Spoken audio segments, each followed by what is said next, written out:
மகளிர் உரிமை தொகை 2000 ரூபாயாக உயர்த்தப்படும் என முதலமைச்சர் மு.க. ஸ்டாலின் வாக்குறுதி. தனது சகோதரிகளுக்கு முத்துவேல் கருணாநிதி ஸ்டாலின் கொடுக்கும் வாக்குறுதி என பெருமிதம்.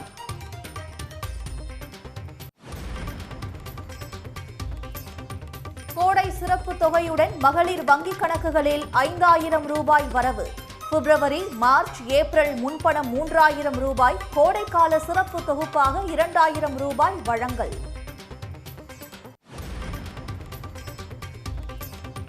தேர்தலை காரணம் காட்டி 3 மாதங்களுக்கு உரிமை தொகையை முடக்க சதி நடந்ததாக முதலமைச்சர் குற்றச்சாட்டு. திராவிட மாடல் அரசு முந்திக் கொண்டதாகவும் யார் தடை ஏற்படுத்தினாலும் பின்வாங்க மாட்டோம் என்றும் உறுதி.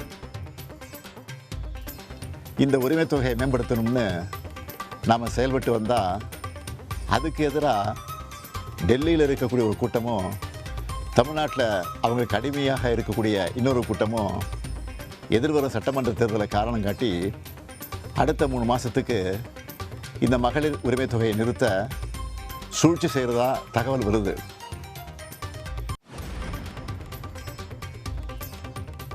உரிமை தொகை குறித்து முதலமைச்சர் வெளியிட்ட அறிவிப்பு இன்ப அதிர்ச்சி என மக்கள் கருத்து. திமுகவே மீண்டும் ஆட்சிக்கு வரும் என்றும் நம்பிக்கை.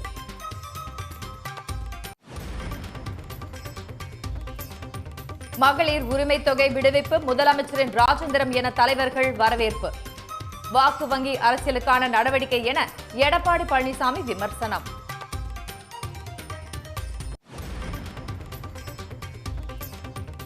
மகளிர் உரிமை தொகை 5000 ரூபாய் பெறுவதற்காக வங்கிகளில் குவிந்த ஏராளமான பெண்கள்.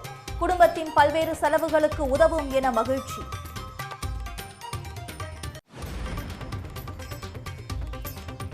யாரையும் அழித்து ஒழிக்க அரசியலுக்கு வரவில்லை என சேலம் பரப்புரை கூட்டத்தில் தாவிக தலைவர் விஜய் பேச்சு.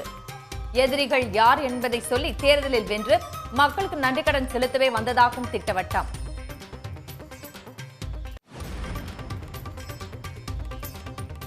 அண்ணா, எம்ஜிஆர், ஜெயலலிதாவை அதிமுகவினர் மறந்துவிட்டதாக விஜய் விமர்சனம்.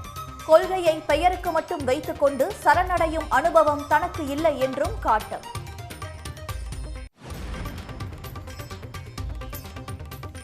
பிரச்சனையை சந்திக்க திறனற்றவர் விஜய் என எடப்பாடி பழனிசாமி பதிலடி. கரூர் நெரிசலுக்கு பிறகு 70 நாட்கள் வீட்டை விட்டு வெளியே வராதவர் என்றும் விமர்சனம்.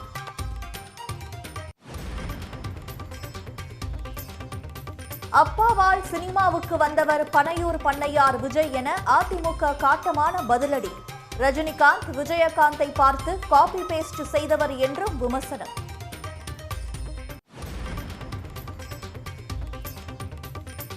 சேலத்தில் விஜய் பரப்புரை கூட்டத்தில் பங்கேற்ற சூரஜ் என்ற தொழிலாளி மயங்கி விழுந்து உயிரிழப்பு. குடும்பத்தின் ஒரே ஆதாரத்தை இழந்துவிட்டதாக உறவினர்கள் கண்ணீர்.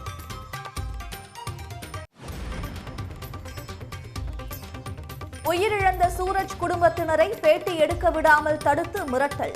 செய்தியாளரை தாக்க முயன்றும் கார் மீது ஏறியும் தாவேக நிர்வாகிகள் அத்துமீறல்.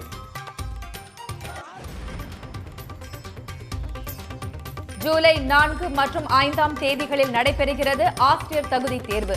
வரும் 18ஆம் தேதி முதல் விண்ணப்பிக்கலாம் என்றும் அறிவிப்பு. சென்னையில் ஆபரண தங்கத்தின் விலை சவரனுக்கு 1600 ரூபாய் குறைந்தது. 1 கிராம் 14400 ரூபாய்க்கும் சவரன் 1,15,200 ரூபாய்க்கும் விற்பனை. நாளை காதலர் தினத்தை முன்னிட்டு குமரி தோவாளை மலர் சந்தையில் களை கட்டிய ரோஜா பூ விற்பனை. ஒரு ரோஜா 65 ரூபாய்க்கும் ஒரு கட்டு 600 ரூபாய்க்கும் விற்பனை. காதலர் தினத்திற்காக உதகையில் தயாரிக்கப்படும் ஹார்ட் வடிவிலான சாக்லேட்டுகள். சாக்லேட்டுகளில் இடம்பெற்றுள்ள காதல் வாசகங்களால் களை கட்டிய விற்பனை. மோடியின் அரசியல் வாழ்க்கையை அழிப்பதாக ட்ரம்ப் சர்ச்சை பேச்சு. உரிய நடவடிக்கை எடுக்கப்படும் என வெளியுறவு அமைச்சகம் அறிவிப்பு.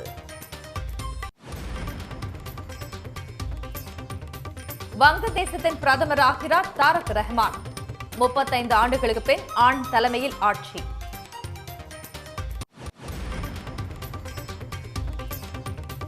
T20 உலகக்கோப்பை கிரிக்கெட் தொடரின் லீக் போட்டியில் ஆஸ்திரேலியா அதிர்ச்சி தோல்வி. 23 ரன்கள் வித்தியாசத்தில் வீழ்த்தி ஜிம்பாப்வே அணி அசத்தல். மகளிர் உரிமை தொகை 2000 ரூபாயாக உயர்த்தப்படும் என முதலமைச்சர் மு.க.ஸ்டாலின் வாக்குறுதி அளித்துள்ளார். இது மட்டும் இல்லாமல் முன்பணம் மற்றும் கோடைக்கால சிறப்பு தொகுப்பு என மொத்தமாக தலா 5000 ரூபாய் 1,31,00,000 மகளிரின் வங்கிக் கணக்கில் வரவு வைக்கப்பட்டுள்ளது. முதலமைச்சர் மு.க.ஸ்டாலின் வீடியோ மூலம் முக்கிய அறிவிப்பு ஒன்றை வெளியிட்டார். அதில் தமிழ்நாட்டு மகளிருக்கு இந்த ஸ்டாலின் தந்த உறுதிமொழிதான் உரிமை தொகை என்றும், யார் தடை ஏற்படுத்தினாலும் அதில் இருந்து பின்வாங்க மாட்டேன் என்றார். தேர்தலை காரணம் காட்டி 3 மாதங்களுக்கு உரிமை தொகையை முடக்க பார்க்கிறார்கள் என்றும் முதலமைச்சர் குற்றம் சாட்டினார். டெல்லியில் இருக்கக்கூடிய ஒரு கூட்டமும் தமிழ்நாட்டில் அவங்களுக்கு அடிமையாக இருக்கக்கூடிய இன்னொரு கூட்டமும் எதிர்வரும் சட்டமன்ற தேர்தலை காரணம் காட்டி அடுத்த 3 மாதத்துக்கு இந்த மகளிர் உரிமை தொகையை நிறுத்த சூழ்ச்சி செய்கிறதா தகவல் வருது. இது வச்சு நீதிமன்றத்தில் வழக்கு தொடரவும் சிலர் முயற்சி செய்வதாக செய்திகள் வருது. 1,31,00,000 மகளிர் உழைப்பை அங்கீகரிக்கிற இந்த திட்டத்தை 3 மாதம் நிறுத்தி வச்சா நீங்கள் எவ்வளவு சிரமங்களுக்கு ஆளாவீங்கன்னு உங்கள் வீட்டில் ஒருத்தனா இருக்கக்கூடிய எனக்கு நல்லா தெரியும். பிப்ரவரி, மார்ச், ஏப்ரல் மாதங்களுக்கான முன்பணமாக 3000 ரூபாய் மற்றும் கோடைக்கால சிறப்பு தொகுப்பாக 2000 ரூபாய் என 1,31,00,000 பயனாளிகளுக்கு தலா 5000 ரூபாய் வரவு வைக்கப்பட்டிருப்பதாகவும் முதலமைச்சர் தெரிவித்தார். ஒரு முக்கியமான முடிவு எடுத்திருக்கிறேன். அதன்படி இந்த பிப்ரவரி மாதம் மட்டும் இல்லாமல் அடுத்த 2 மாதம், அதாவது மார்ச், ஏப்ரலுக்கான உரிமைத்தொகை தவணைகளை சேர்த்து 3000 ரூபாயும் கூடுதலாக கோடைக்கால செலவுகளை கருத்தில் கொண்டு மேலும் 2000 ரூபாய் சிறப்பு தொகையும் சேர்த்து இந்த பிப்ரவரி மாதம் 5000 ரூபாயை சிறப்பு மகளிர் உரிமை தொகையாக 1,31,00,000 பெண்களுக்கு வழங்க உத்தரவிட்டிருக்கிறேன். வெல்லும் தமிழ் பெண்கள் ஆதரவோடு அடுத்தும் திமுக தான் வெல்லும் என்று கூறிய முதலமைச்சர் மு.க.ஸ்டாலின் திராவிட மாடல் 2.0 1000 ரூபாய் உரிமை தொகையை 2000ஆக உயர்த்தி வழங்குவோம் என்றும் உறுதியளித்தார். அன்பு சகோதரிகளே, உங்கள் ஆதரவோடு அடுத்து அமையப்போகிறதும் திராவிட மாடல் ஆட்சி தான். அதனால் நீங்கள் மனம் குளிரும் சிறப்பான ஒரு அறிவிப்பையும் இந்த நேரத்தில் சொல்ல விரும்புகிறேன். அடுத்த திராவிட மாடல் 2.0 ஆட்சி காலத்தில் உங்களுடைய உரிமை தொகை 2000 ரூபாயாக உயர்த்தி வழங்கப்படும். சொன்னதை செய்கிற முத்துவேல் கருணாநிதி ஸ்டாலின் கொடுக்கிற வாக்குறுதி இது. முதலமைச்சரின் இந்த அதிரடி அறிவிப்பை தமிழ்நாட்டு பெண்கள் மகிழ்ச்சியுடன் வரவேற்று கொண்டாடி வருகின்றனர். தமிழ்நாட்டில் மகளிர் உரிமை தொகை 2000 ரூபாயாக உயர்த்தப்படும் என்ற வாக்குறுதிக்கு பெண்கள் மகிழ்ச்சி தெரிவித்துள்ளனர். பயனாளிகளின் கணக்கில் 5000 ரூபாய் வரவு வைத்துள்ள நிலையில் அதனை பார்த்து இன்ப அதிர்ச்சியில் மூழ்கியதாக பலரும் வியப்பு தெரிவித்துள்ளனர். கலைஞர் உரிமை தொகையில் 5000 ரூபா ஏற்றிருக்காங்க. ஏற்கனவே 30 மாதமாக 1000 ரூபா கொடுத்துட்ருக்காங்க.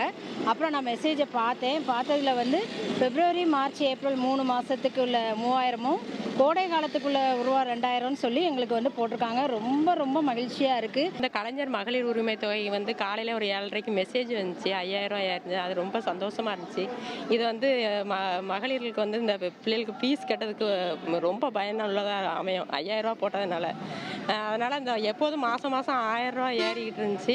இன்றைக்கி 5000 ரொம்ப சந்தோஷமாக இருக்குது. இதேமாரி இன்னொரு 2000 ரூபா தரேன்னு சொல்லியிருக்காங்க. இதேமாரி போட்டாங்கன்னா இன்னும் மக்கள் நிறைய பேருக்கு ஒரு பெரிய ஆதரவாகவும் இருக்கும், ஒரு உதவியாகவும் இருக்கும். அந்த 5 மாதத்துக்கு ஏற்றி விடுற பணம் வந்து சந்தோஷம்தான். ஆனால் இப்போதைக்கு அன்னைக்கு நாங்கள் வாங்குறது ஒரு மாத்திரை, ஒரு டீ, ஒரு வெத்தலை பருக்கு செலவு எங்களுக்கு இது உதவியாக இருக்குது. அரசாங்கத்திலேருந்து செய்கிறது எங்களுக்கு கொஞ்சம் நிம்மதியாக தான் இருக்குது. முதலமைச்சர் செய்கிறது வந்து எல்லாமே ஓகே தான். எங்களுக்கு அந்த 1000 ரூபா வந்து தாய் வீட்டு சீதனமாக தான் இருக்குது எங்களுக்கு. அதனால் இது தொடரணும். குழந்தை பிறக்க போகுது, அதுக்காக தான் சேவ் பண்ணிகிட்ருக்கோம் அந்த பணத்தை. இன்றைக்கி காலையில் பக்கையில் 5000 ரூபாய் இருந்தது. ரொம்ப ஹாப்பியாகவும் சர்ப்ரைஸாகவும் இருந்தது. அந்த அமௌண்ட்டை வந்து இன்னும் கொஞ்சம் எங்களுக்கு பெனிஃபிட்டாக இருக்கும். எங்களுக்கு ரொம்ப சந்தோஷமாக தான் சார் இருக்குது. எல்லா இதுக்குமே எங்களுக்கு யூஸ்ஃபுல்லாக இருக்குது. ஒரு கேஸ் வாங்குறதா இருக்கும், வீட்டு செலவுக்காக இருக்கட்டும், எல்லாத்துக்குமே எங்களுக்கு ஒரு யூஸ்ஃபுல்லாக தான் இருக்குது. திடீர்னு 5000 ரூபாய் ஏறி இருந்துச்சு. அது ரொம்ப சந்தோஷமாக இருக்குது. இதுவும் எங்கள் குடும்பத்துக்கு வந்து ரொம்ப பயனுள்ளதாக இருக்கும். ரொம்ப சந்தோஷமாக இருந்துச்சு. முதல்வர் வந்து எங்களுக்கு ரொம்ப நல்ல திட்டங்களாக அறிவிக்கிறாரு. மீண்டும் அவரே தான் முதலமைச்சராக வரணும் நாங்களாம் எதிர்பார்க்குறோம். எங்கள் ஆதரவு எல்லாம் மு.க. ஸ்டாலின் சார் தலைமை முதலமைச்சர் அவர்களுக்கு மட்டும்தான். அந்த 1000 ரூபாய் வச்சு நாங்கள் வந்து சிலிண்டர் வாங்குகிறோம், வீட்டு செலவுக்கு வந்து உபயோகப்படுது. இப்போ 5000 ரூபாய் போட்டுக்கிறீங்க, நீங்களே வரணும். 1000 ரூபா பணத்தை 2000 ரூபாயா உயர்த்த போகிறதா முதலமைச்சர் சொல்லியிருக்காரு. ரொம்ப சந்தோஷமாக இருக்குது. இது எங்கள் வீட்டு செலவுக்கு ஏதாவது ஒரு பயனுள்ளதுக்கு அமையுது. முதலமைச்சர் அண்ணனுக்கு ரொம்ப ரொம்ப நன்றிண்ணா.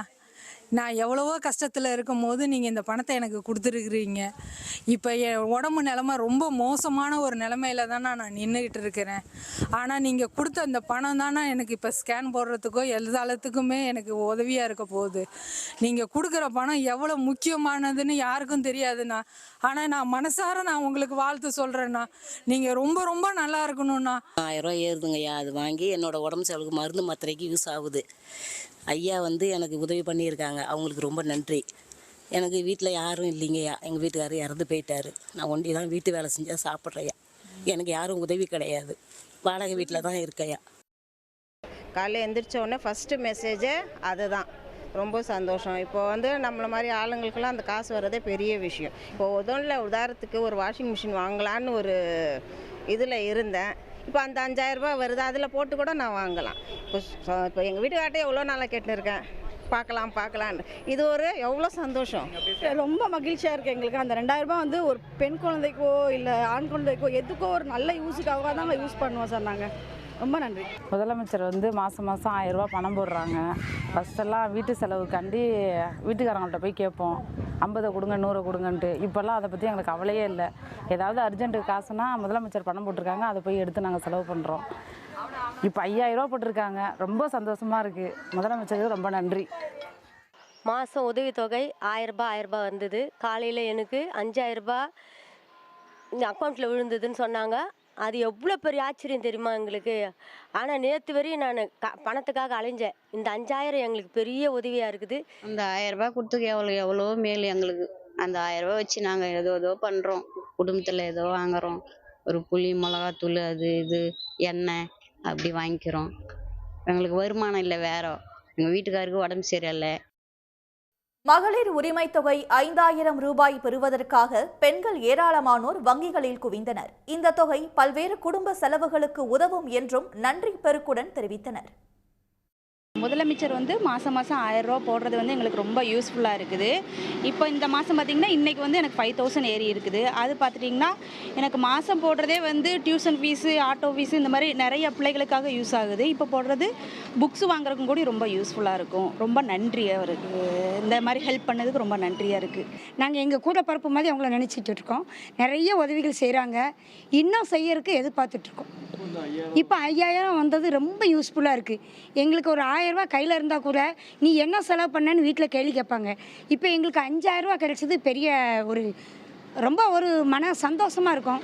இது பெண்களுக்கு எல்லாருக்குமே ஒரு பூரிப்பாக இருக்குது. இந்த 5000 ரூபா என் தாய் தகப்பனும் அவங்க ரொம்ப வயசானவங்க. அவங்களுக்கு எந்த வேலைக்கும் அவங்களுக்கு போக முடியல, வேலை பார்க்க முடியல. இப்போ அம்மாவுக்கு மட்டும் முதியோர் உதவி வருது. இப்போ அப்பாவுக்கு எந்த வருமானம் இல்லாதனால அவங்களுக்கு ஒரு பெண்ணா இருந்து நான் ஒரு உதவி செய்யறதுக்கு எனக்கு ஒரு உதவியா இருக்கு இது. அதுக்கு நான் தமிழ்நாடு முதலமைச்சர் அவருக்கு தான் ரொம்ப ரொம்ப நன்றி சொல்லணும். ஏன்னா இந்த உதவி தொகை எனக்கு அவ்வளவு பயனுள்ளதா இருக்குது. அதனால ஐயாவுக்கு ரொம்ப ரொம்ப நன்றி. செலவுதான். எனக்கு யாருமே கிடையாது. அம்மா அப்பா யாருமே கிடையாது. நான் ஒத்தையில்தான். ஆமா, இது தாரது எனக்கு ரொம்ப உதவியா இருக்கு. ரொம்ப சந்தோஷம். முதலமைச்சர் ஐயா எங்களுக்கு 5000 ரூபா கொடுத்துருக்காங்க. தேர்தல் காலத்துக்காண்டி அந்த டைம்ல பணம் ஏற்ற முடியாதனால 3000 ரூபா முன்னக்கூட்டியே போட்டிருக்காங்க.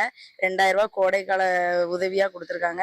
இந்த 5000 ரூபா எங்களுக்கு ரொம்ப பயனுள்ளதா இருக்கு. ஏதாவது மளிகை ஜாமான் வாங்க, வீட்டு செலவுக்கு வச்சுக்கிடுவோம். அடுத்தாலையும் ஆட்சிக்கு வந்தா எங்களுக்கு 2000 ரூபா தாரேன்னு இருக்காங்க. ரொம்ப சந்தோஷம். தேர்தல் தோல்வி காரணமாகவே 5000 ரூபாய் மகளிர் உரிமை தொகை முதலமைச்சர் மு.க. ஸ்டாலின் வழங்கியுள்ளார் என்று அதிமுக பொதுச் செயலாளர் எடப்பாடி பழனிசாமி விமர்சனம் செய்துள்ளார். கடந்த நாடாளுமன்ற தேர்தலின் போது மகளிர் உரிமை தொகை நிறுத்தப்படவில்லை என்றும் எடப்பாடி பழனிசாமி சுட்டிக்காட்டியுள்ளார். உரிமை தொகை பெற்று வந்த குடும்ப தலைவர்கள் அனைவருக்குமே அந்த உரிமை தொகை வழங்கப்பட்டது. தேர்தல் நேரத்திலே, நாடாளுமன்ற தேர்தல் நேரத்தில். அப்படி இருக்கின்ற பொழுது எப்படி இதை நிறுத்த முடியும்? இரண்டாவது, ஒரு அரசு கொண்டு வந்த திட்டம் தொடர்ந்து செயல்பட்டு கொண்டிருக்கின்ற பொழுது ஆன்கோயிங் ஸ்கீம், அதை எப்பொழுதுமே தேர்தல் நேரத்தில் நிறுத்துவது கிடையாது. அந்த அடிப்படையில் தான் 2024 ஆண்டு நடைபெற்ற நாடாளுமன்ற தேர்தலிலும் அவளுக்கு வழங்கப்பட்டு வந்த உரிமை தொகை குடும்ப தலைவிக்கு தொடர்ந்து வழங்கப்பட்டது.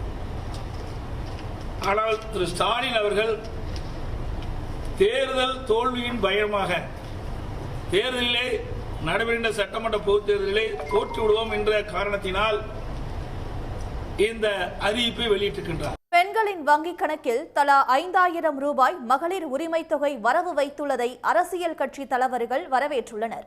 மேலும் மகளிர் உரிமை தொகை 2000 ரூபாயாக உயர்த்தப்படும் என்ற முதலமைச்சரின் அறிவிப்பை வெகுவாக பாராட்டியுள்ளனர். பல நிதி நெருக்கடிகள் இருந்தாலும் கூட நிதி மேலாண்மையை சிறப்பாக கண்காணித்துக் கொண்டே முதல்வர் திராவிட மாடல் ஆட்சி இதை செய்திருக்கிறது என்பது மிக மிக பாராட்ட வார்த்தைகளே இல்லை. அவ்வளவு சிறப்பானது. மகளிர் உள்ளமெல்லாம் நிச்சயம் குளிரும் என்பது மட்டுமல்ல, அதைவிட அதற்கு மேலும் மெருகூட்டக்கூடியதும் சிறப்பாக மகிழத்தக்கதுமானது. மீண்டும் இந்த ஆட்சி வந்தால் 1000 ரூபாய் என்பது 2000 ரூபாயாக ஆகும், அதிகப்படுத்தி கொடுப்போம் என்று அவர்கள் அறிவித்திருப்பது மகளிர் உலகத்திற்கு மேலும் தன்னம்பிக்கையும் தன்னிறைவையும் செய்வதற்கு மிகப்பெரிய அளவுக்கு துணை செல்லும். பாராட்ட வார்த்தைகளே இல்லை. மாண்புமிகு தமிழ்நாடு முதலமைச்சர் அவர்கள் தமிழ்நாட்டிலே மகளிர் உரிமை தொகை பெறக்கூடிய அனைத்து குடும்பங்களுக்கும் ஒரு இன்ப அதிர்ச்சியை ஏற்படுத்தக்கூடிய வகையில் 5000 ரூபாய் பணத்தை அவர்களுடைய வங்கி கணக்கில் செலுத்திவிட்டுத்தான் தமிழ்நாட்டு மக்களுக்கு அவர் அறிவித்தார். உண்மையிலேயே முற்றிலும் யாருமே எதிர்பாராத ஒரு நல்ல அறிவிப்பை, நல்ல செயலை நம்முடைய மாண்புமிகு முதலமைச்சர் அவர்கள் செய்திருக்கிறார்.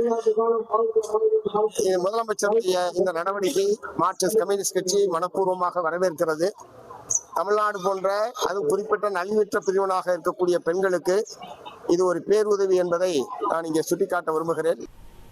தேர்தலை ஒட்டி இந்த உரிமைத் தொகையை வழங்க விடாமல் தடுக்க வேண்டும் என்று சிலர் நீதிமன்றத்தை அணுகியிருக்கிற சூழலில் அதற்கு எந்த தடையும் நேர்ந்துவிடக்கூடாது, மகளிருக்கு இந்த உதவித்தொகை உரிமைத் தொகை போய் சேர வேண்டும் என்கிற அடிப்படையில் 3 மாதங்களுக்கு தலா 1000 என்றும் கோடை சிறப்பு தொகையாக ரூபாய் 2000 எனவும் ஆக மொத்தம் 5000 ரூபாய் இன்றைக்கு மகளிரின் வங்கி கணக்கில் செலுத்தப்பட்டிருப்பது அனைத்து தரப்பினராலும் வெகுவாக வரவேற்கப்படுகிறது, பாராட்டப்படுகிறது. விடுதலை சிறுத்தைகள் கட்சியின் சார்பில் மனமுவந்து வரவேற்று மாண்புமிகு முதல்வர் அவர்களை பாராட்டுகிறோம். தமிழ்நாடு அரசாங்கம் முன்னெச்சரிக்கையாக எப்படியாவது நம்ம பெண்களுக்கு பணம் போயிடணும், ஏன்னா அது அவங்க பணம் தானே, அவங்க உரிமை உள்ள பணம் அவங்க கைக்கு போயிடணும் அப்படின்னு நினச்சி இதை பண்ணியிருக்காங்கன்னு நான் நினைக்கிறேன். தேர்தல் நேரத்தில் இது போன்ற அறிவிப்பு வெளியாகிறதுக்கு பல்வேறு குற்றச்சாட்டுகளை எதிர்க்கட்சிகள் சொல்கிறாங்க. இது தேர்தலை கருத்தில் கொண்டு கொடுத்துருக்காங்க அப்படின்றது.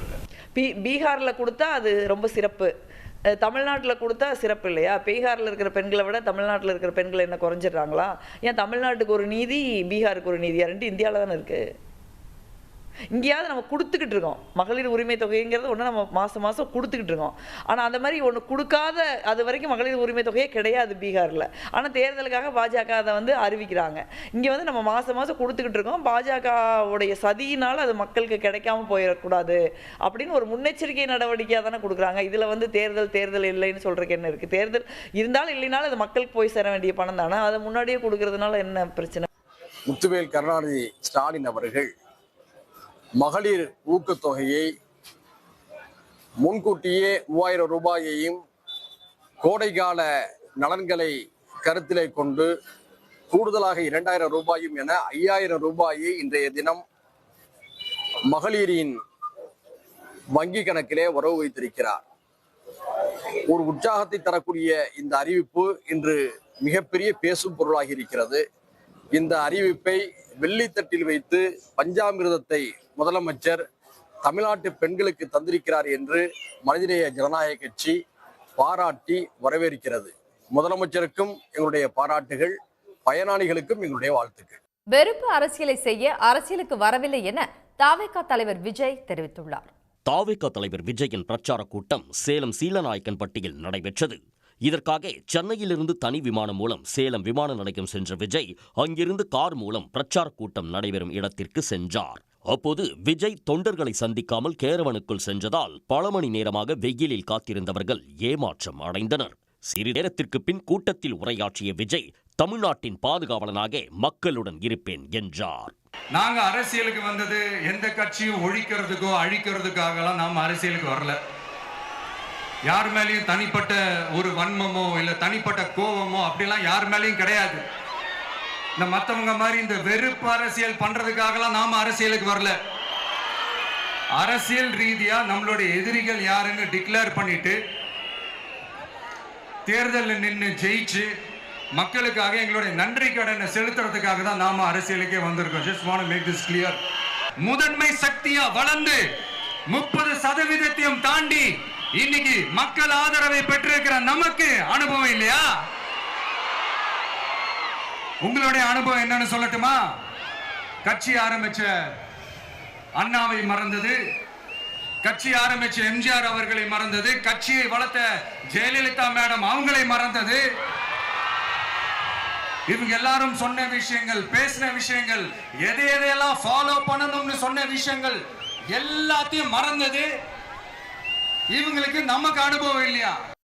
இதனிடையே விஜய் பேசி முடித்த பின்பு தாவேகா தொண்டர்கள் கூட்டத்திலிருந்து தடுப்புகளை தகர்த்து எறிந்து வெளியேறியதால் பரபரப்பு ஏற்பட்டது. பெண்கள் பலர் அவதிக்குள்ளாகினர்.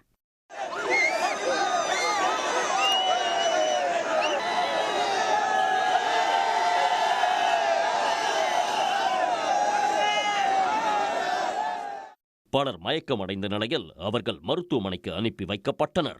அவர்களில் மராட்டியத்தைச் சேர்ந்த சூரஜ் என்பவர் பரிதாபமாக உயிரிழந்தார். சட்டமன்ற தேர்தலை காரணம் காட்டி தமிழ்நாட்டில் மகளிர் உரிமை தொகை தடுத்து நிறுத்த மேற்கொள்ளப்பட்டு வந்த சதி திட்டத்தை முதலமைச்சர் மு.க.ஸ்டாலின் முன்கூட்டி யூகித்து முறியடித்துள்ளதாக அரசியல் தலைவர்கள் பாராட்டு தெரிவித்துள்ளனர். சமீபத்தில் நடைபெற்ற பீகார் சட்டமன்ற தேர்தல் அறிவிக்கப்பட்ட பின்னரும் பெண்கள் தொழில் தொடங்குவதற்கான 10,000 ரூபாய் வழங்கும் திட்டத்தை முதல்வர் நிதிஷ் அறிவித்த நிலையில் அதனை பிரதமர் மோடியே தொடங்கி வைத்தார். தேர்தல் நடத்தை விதிமுறைகள் நடைமுறைப்படுத்தப்பட்ட நிலையிலும் வாக்குப்பதிவின் முதல் நாள் காலை வரை பல லட்சம் பெண்களின் வங்கிக் கணக்கில் 10,000 ரூபாய் வரவு வைக்கப்பட்டது. தலைமை தேர்தல் ஆணையம் இதனை முற்றிலும் கண்டுகொள்ளவில்லை. முன்னதாக மகாராஷ்டிர சட்டமன்ற தேர்தல் நடக்கும் போதும் லக்கி யோஜனா என்ற திட்டத்தின் கீழ் பெண்களுக்கு நிதி வழங்கப்பட்டது குறித்தும் தேர்தல் ஆணையம் கேள்வி எழுப்பவில்லை. இந்நிலையில் பாஜகவை சேர்ந்த அஸ்வினி உபாத்யாயா என்ற வழக்குரைஞர் உச்சநீதிமன்றத்தில் இலவச திட்ட நிதிக்கு எதிராக தொடர்ந்த பொதுநல வழக்கை தலைமை நீதிபதி அமர்வு விசாரித்து வருகிறது. இந்த வழக்கு நடந்து கொண்டிருக்கும் போதே நடைபெற்ற பாஜக கூட்டணி ஆளும் மகாராஷ்டிர உள்ளாட்சி தேர்தலில் உரிமை தொகை போன்ற திட்டங்களுக்கு பணம் கொடுக்கக்கூடாது என மாநில தேர்தல் ஆணையமே அதிரடியாக உத்தரவிட்டது. இந்நிலையில் பீகார் சட்டமன்ற தேர்தலில் தோல்வியடைந்த பிரசாந்த் கிஷோர் உச்சநீதிமன்றத்தில் தொடர்ந்த வழக்கில் தேர்தல் நடத்தை விதிகளை மீறி பெண்களுக்கு தலா 10,000 ரூபாய் நிதி அளித்தது வாக்காளர்களை விலைக்கு வாங்கிய செயல் என்று குற்றம் சாட்டியிருந்தார். எனவே அதனை வாக்காளர்களுக்கு லஞ்சம் கொடுத்ததாக கருதி பீகார் தேர்தலை செல்லாததாக அறிவிக்கவும் பிரசாந்த் கிஷோர் கோரினார். ஆனால் அவரது மனுவை தள்ளுபடி செய்த உச்சநீதிமன்ற தலைமை நீதிபதி அமர்வு தேர்தலில் தோற்றுவிட்டு குறை சொல்வதாக பிரசாந்த் கிஷோரை விமர்சித்ததுடன் இதில் நீதிமன்றம் தலையிடாது என்றும் தெரிவித்துவிட்டது. அப்போது இலவச பணம் தரும் திட்டங்களை தீவிரமாக எடுத்துக்கொள்ள இருப்பதாக கூறிய தலைமை நீதிபதி மார்ச் மாதம் தகுதியான வேறொரு மனு விசாரணைக்கு வரும்போது இதற்கு முடிவு கட்டுவோம் என்று கடுமையாக கூறியிருந்தார். மே மாதம் தமிழ்நாடு, கேரளா, புதுச்சேரி, மேற்குவங்கம், அஸ்ஸாம் ஆகிய மாநிலங்களில் தேர்தல் நடைபெற இருப்பதால் நீதிமன்றத்தின் இந்த கருத்து கவனம் பெற்றது. இது தமிழ்நாடு மற்றும் மேற்குவங்கத்துக்கு ஒரு எச்சரிக்கை மணியாகவும் பார்க்கப்பட்டது. எனவே தேர்தலை காரணம் காட்டி மக்கள் நலத்திட்ட உதவிகளை தடுத்து நிறுத்த மறைமுகமாக சதிவலை பின்னப்படுவதாக ஐயம் ஏற்பட்டது. தேர்தல் ஆணையம் அல்லது நீதிமன்றம் மூலம் மகளிர் உரிமை தொகை திட்டம் தடுத்து நிறுத்தப்படலாம் என்பதால் இதில் ஏதோ நடக்கப் போகிறது என்பதை யூகித்த முதலமைச்சர் மு.க.ஸ்டாலின் நுட்பமாக செயலாற்றி பிப்ரவரி, மார்ச், ஏப்ரல் மாதங்களுக்கான உரிமை தொகையுடன் கோடைக்கால சிறப்பு நிதி 2,000 ரூபாயினையும் சேர்த்து 5,000 ரூபாயை 1,31,00,000 பயனாளிகளின் வங்கிக் கணக்கில் வரவு வைக்க உத்தரவிட்டார். அதன்படி காலை 6:30 மணி முதல் உரிமை தொகை திட்ட பயனாளிகளின் வங்கிக் கணக்கில் 5,000 ரூபாய் வரவு வைக்கப்பட்டு வருகிறது. சட்ட சிக்கல்கள் இல்லாமலேயே ஒரே நாளில் நிதி வருவாயை திரட்டி திட்ட பயனாளிகளின் வங்கிக் கணக்கில் செலுத்தப்பட்டுள்ளது. திமுக அரசின் 3 மாத மகளிர் உரிமை தொகையான 3,000 ரூபாயை தடுத்து நிறுத்த சதி செய்தால் பயனாளிகளுக்கு 5,000 ரூபாயாக தருவோம் என்ற எண்ணத்தில் முதலமைச்சர் மு.க.ஸ்டாலின் அதிரடியாக பதிலடி அளித்திருப்பதாக தமிழ்நாடு அரசியல் தலைவர்கள் கூறியுள்ளனர். மதிநுட்பம் மிகுந்த முதல்வர், தேர்தல் வியூகம் அறிந்த திமுக தலைவர்கள், திறமையான அதிகாரிகளின் இந்த கூட்டு முயற்சி திமுக ஆட்சி மீதான நன்மதிப்பை கூட்டுவதற்கு பெரிதும் உதவும் என்றும், திமுக கூட்டணியின் பலத்தை அதிகரிக்கும் என்றும் அரசியல் நோக்கர்கள் கூறுகின்றனர். அண்ணா, எம்ஜிஆர் மற்றும் ஜெயலலிதாவின் கொள்கைகளை அதிமுக நிர்வாகிகள் மறந்துவிட்டதாக சேலத்தில் விஜய் பேசியிருந்தார். திருப்பத்தூரில் செய்தியாளர்களை சந்தித்த எடப்பாடி பழனிசாமி விஜய்க்கு பதிலடி கொடுத்துள்ளார்.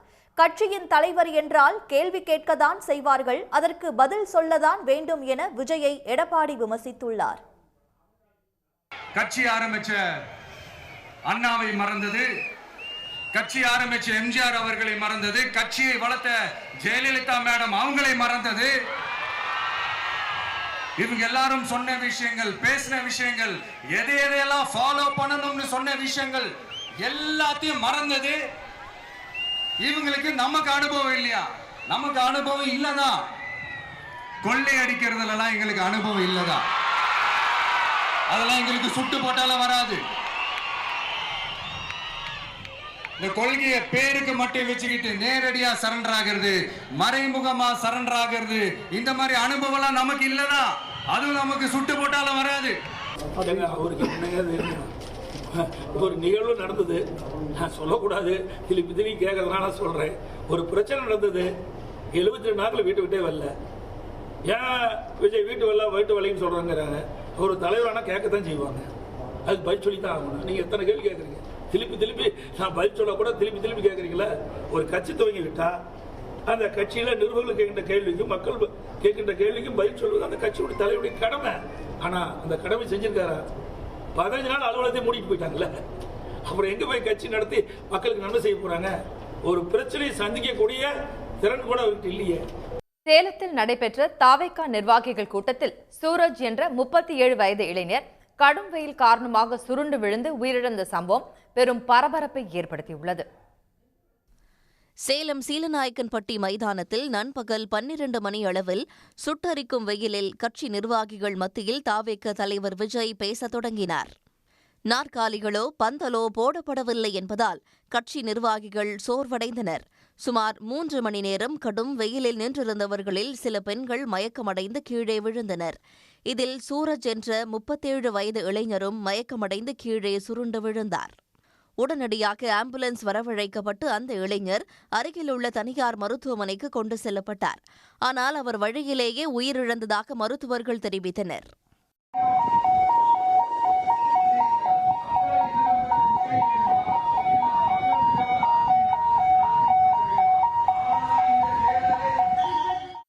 உயிரிழந்த இளைஞர் சூரஜ் மகாராஷ்டிராவை சேர்ந்தவராவார்.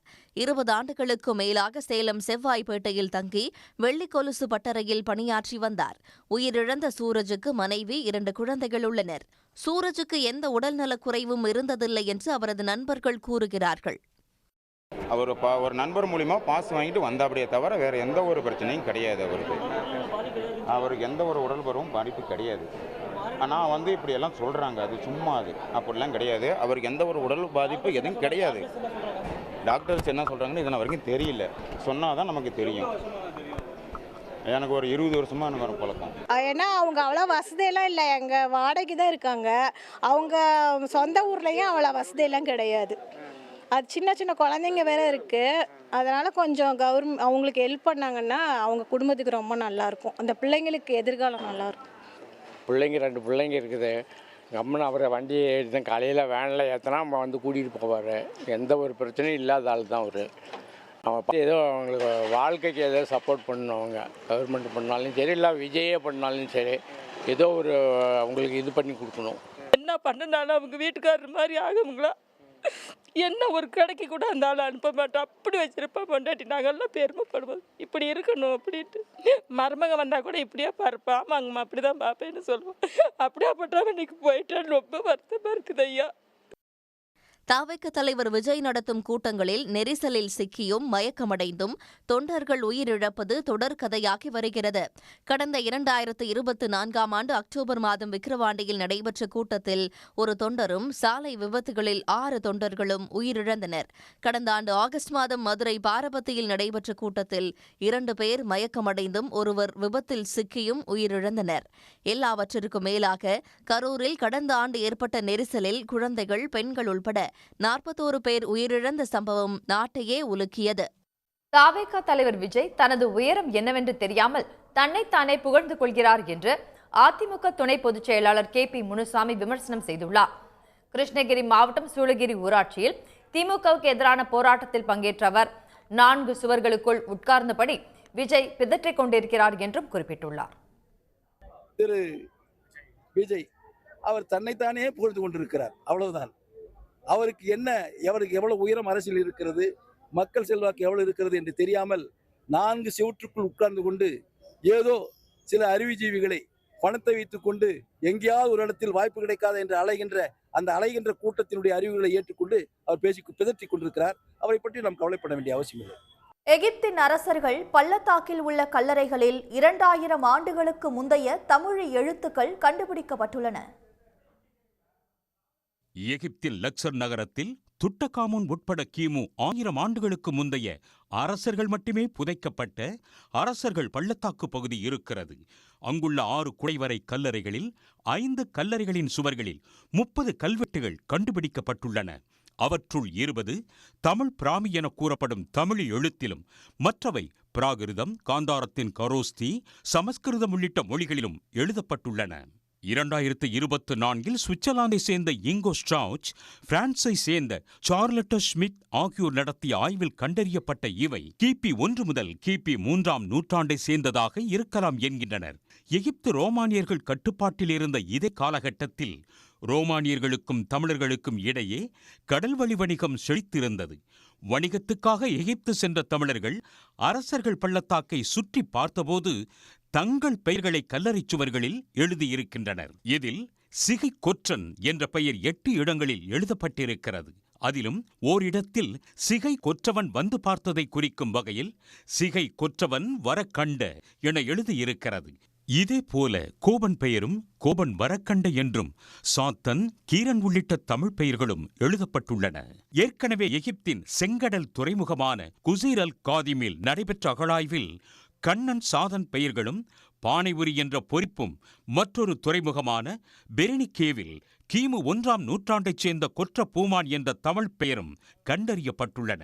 2000 ஆண்டுகளுக்கு முன்பே மிளகு, தங்கத்துக்காக தமிழர்களுடன் ரோமானியர்கள் வணிகம் மேற்கொண்டதாக சங்க பாடல்கள் கூறுவதை இந்த அகழாய்வுகள் மெய்ப்பிக்கின்றன.